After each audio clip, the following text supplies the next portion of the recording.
Hello, ഇന്നത്തെ കഥയിലേക്ക് എല്ലാവർക്കും സ്വാഗതം.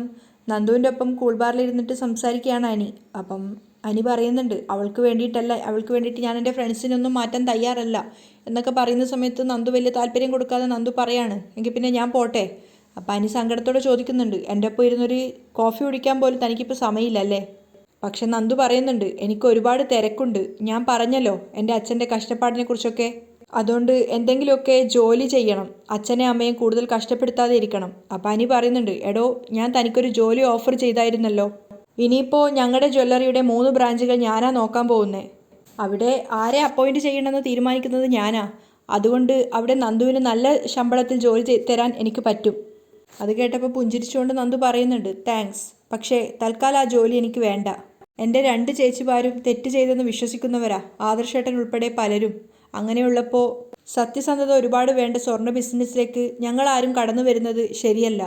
അപ്പം അനി പറഞ്ഞു കൊടുക്കുന്നുണ്ട്, എടോ ഞങ്ങളുടെ ആ സ്വർണ്ണ ബിസിനസ് ഒരുപാട് മുകളിലേക്ക് പോയെങ്കിൽ അതിലൊരു കാരണക്കാരി നന്ദുവിൻ്റെ ചേച്ചി കൂടിയാ.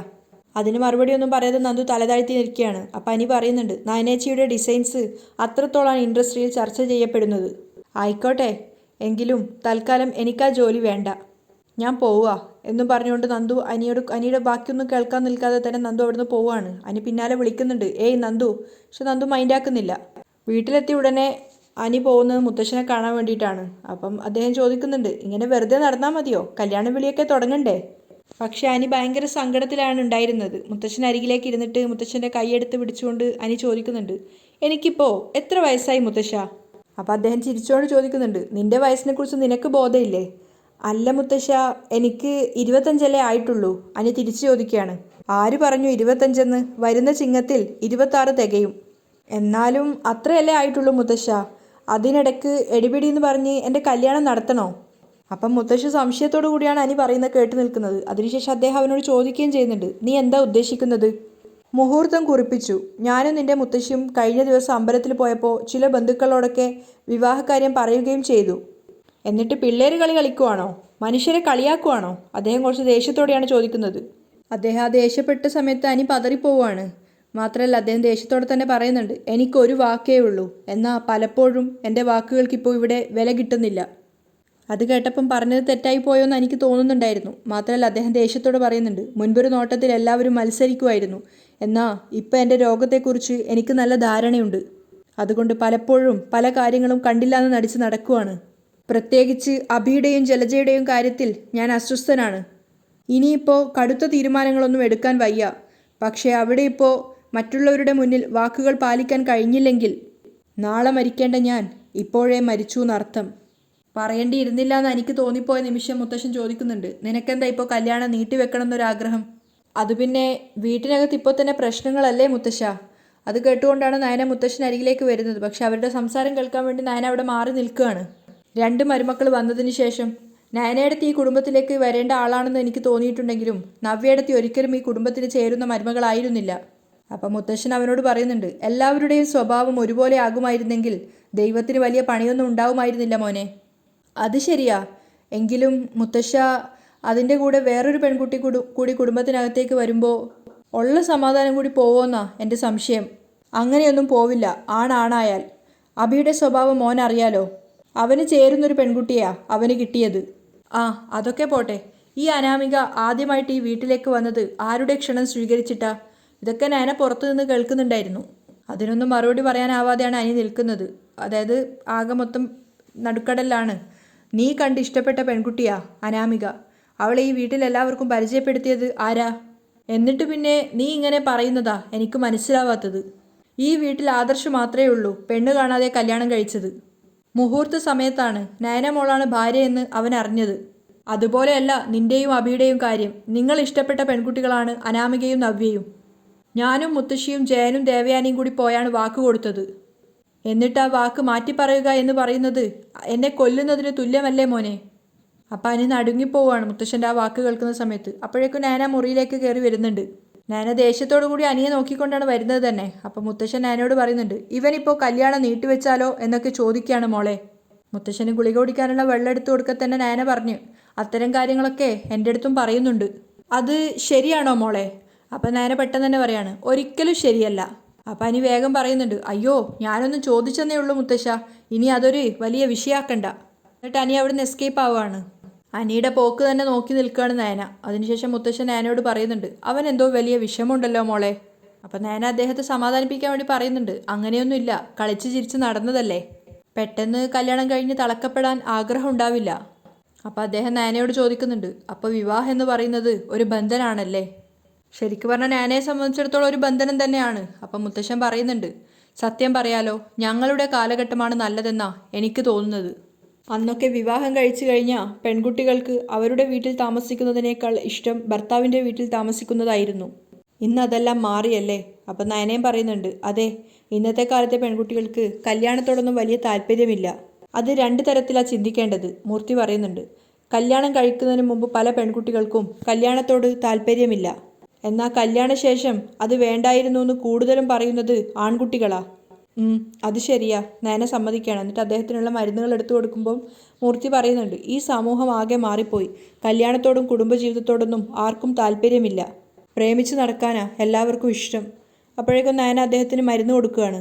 ആ മരുന്ന് കഴിച്ചതിന് ശേഷം അദ്ദേഹം അവളോട് പറയുന്നുണ്ട്, മോൾ അവനെ ഒന്ന് ഉപദേശിക്കണം, ആദർശിനേക്കാളും അവനിഷ്ടം മോളെയാ. ഞാൻ അതൊക്കെ ചെയ്തോളാം, എന്തായാലും മുത്തശ്ശൻ വാക്ക് കൊടുത്ത കല്യാണം നടന്നിരിക്കും, നയന പറയാണ്. അപ്പം അദ്ദേഹം വിഷമത്തോടെ പറയുന്നുണ്ട്, അല്ലെങ്കിൽ ഞാൻ അനാമികയുടെയും അവളുടെ വീട്ടുകാരുടെയും മുന്നിൽ കൊച്ചായി പോവും. അനന്തപുരിയിലെ അനന്തമൂർത്തി ഒരിക്കലും വാക്കുമാറില്ലെന്നാ അവരുടെയൊക്കെ വിശ്വാസം. അതൊക്കെ കേൾക്കുമ്പോൾ നയനക്ക് സങ്കടമാവുകയാണ്. അതിന് തിരുത്തി എഴുതേണ്ടി വരരുത് മോളെ. നയനയും പറയുന്നുണ്ട്, ഒരിക്കലുമില്ല മുത്തശ്ശ, ആ വിഷയം എനിക്ക് വിട്ടേക്ക് എന്ന് പറഞ്ഞുകൊണ്ടാണ് നയന അവിടുന്ന് പോകുന്നത്.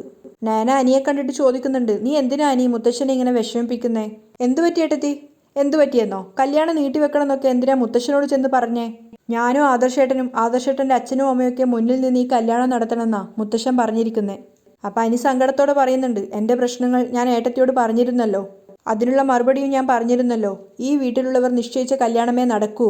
പ്രത്യേകിച്ചും നിങ്ങളുടെ മുത്തശ്ശൻ ആർക്കെങ്കിലും വാക്ക് കൊടുത്തിട്ടുണ്ടെങ്കിൽ അതിൽ നിന്ന് ഒരിക്കലും മാറില്ല. അപ്പം അനി സങ്കടത്തോടെ പറയുന്നുണ്ട്, അപ്പോഴും എൻ്റെ ഇഷ്ടങ്ങൾ ആരും അറിയുന്നില്ലല്ലോ ഏട്ടത്തി.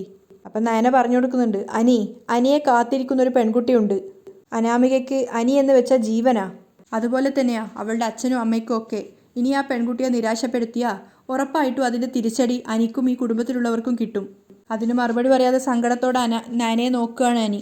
അപ്പം നയന പറയുന്നുണ്ട്, അതൊരു പക്ഷേ അനിയുടെ ഭാവിയെ പോലും ബാധിച്ചിരിക്കും. ഇനി അനി സ്നേഹിക്കുന്ന പെൺകുട്ടിയെ കൂട്ടിക്കൊണ്ടു വന്നെന്നിരിക്കട്ടെ, നിങ്ങളുടെ ജീവിതത്തിൽ എന്നും അനാമികയുടെ ശാപത്തിൻ്റെ ദുരന്തങ്ങൾ ഉണ്ടായിക്കൊണ്ടിരിക്കും. അതൊക്കെ അവിടെ നിൽക്കട്ടെ, അനി ഇഷ്ടപ്പെടുന്ന പെൺകുട്ടി ആരാ?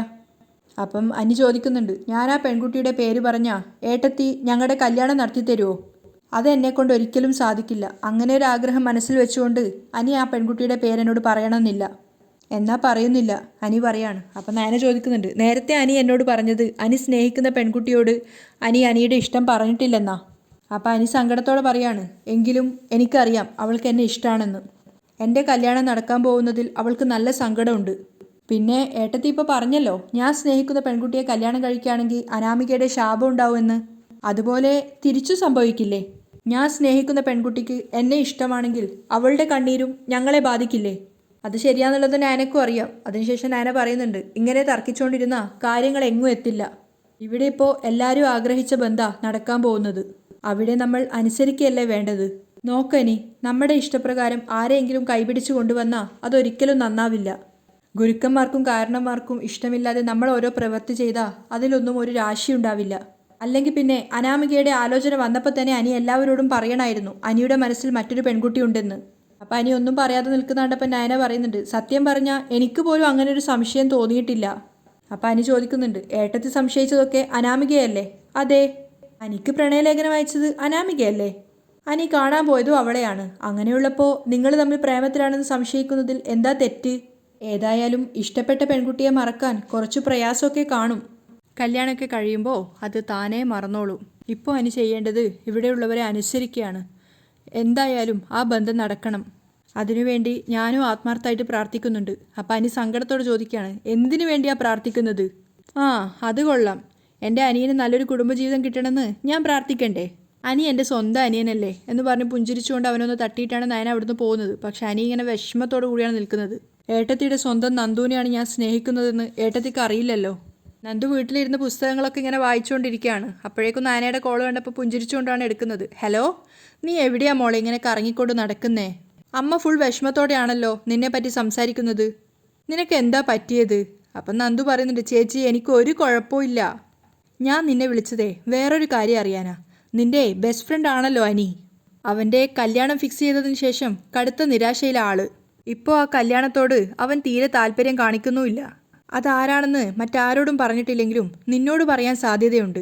ഇതൊക്കെ കേൾക്കുമ്പോൾ നന്ദു ഇങ്ങനെ വീർപ്പ് മുട്ടിയിരിക്കുകയാണ്. അതറിയാനാ ഞാൻ നിന്നെ വിളിച്ചത്. മോൾക്ക് ആ കുട്ടിയെ അറിയാമോ? അപ്പം അല്പം പതറിക്കൊണ്ട് നന്ദു പറയുന്നുണ്ട്, ഏയ് ഇല്ല ചേച്ചി. അനിയുടെ മുത്തശ്ശൻ്റെ കാര്യം നിനക്കറിയാലോ. ആ മനസ്സ് വേദനിപ്പിക്കരുതെന്നാ ഡോക്ടർ പറഞ്ഞിരിക്കുന്നേ. ആ മുത്തശ്ശനോടാ ഇപ്പോൾ കല്യാണം നീട്ടിവെക്കണമെന്ന് അനി പറഞ്ഞിരിക്കുന്നേ. അതിനു മുമ്പ് എന്നോടും പറഞ്ഞിരുന്നു ഈ കല്യാണത്തിന് താല്പര്യമില്ലാന്നൊക്കെ. അനിയുടെ മനസ്സിലൊരു പെൺകുട്ടി ഉണ്ടെന്നും പറഞ്ഞു. അത് ആരാണെന്ന് മാത്രം വ്യക്തമാക്കിയില്ല. അതുകൊണ്ടാണ് നിന്നോട് ഞാൻ കാര്യം തിരക്കിയത്. അപ്പം വിഷമത്തോടെ തന്നെ നന്ദു പറയുന്നുണ്ട്, എനിക്കൊന്നും അറിയില്ല ചേച്ചി. ഏതായാലും നീ ഇങ്ങോട്ട് വാ. നിന്നെക്കുറിച്ച് അമ്മ ഓരോന്ന് പറയുന്നത് കൊണ്ട് നിന്നെ കാണാൻ തോന്നുവാ. അപ്പം നന്ദു ചോദിക്കുന്നുണ്ട്, ഞാൻ എന്തിനാ ചേച്ചി അങ്ങോട്ട് വരുന്നേ? നിന്റെ സംസാരത്തിൽ ആ പഴയ സ്മാർട്ട്നെസ് ഇല്ല മോളെ. അതുകൊണ്ട് നിന്നെ എനിക്കൊന്ന് കാണണമെന്നുണ്ട്. ഫ്രീ ആണെങ്കിൽ നീ ഇങ്ങോട്ട് വാ. ചേച്ചി അതുമല്ല, ഞാൻ അങ്ങോട്ട് വരുന്നത് അമ്മയ്ക്കും അച്ഛനും ഒന്നും ഇഷ്ടാവില്ല. അപ്പം നേരെ ചോദിക്കുന്നുണ്ട്, അതെന്താ ഇഷ്ടമല്ലാത്തത്? ഓ, ഇവിടെ പല സംഭവങ്ങളും നടന്നിരുന്നല്ലോ. ചേച്ചിയുടെ കള്ളത്തരങ്ങൾ പിടിച്ചതുകൊണ്ട് നമ്മളൊക്കെ ഇവിടെയുള്ളവർക്കിപ്പോൾ രണ്ടാം തരക്കാരാണല്ലോ അല്ലേ? അവിടെ ആർക്കും നമ്മളെ ഇഷ്ടമല്ല ചേച്ചി.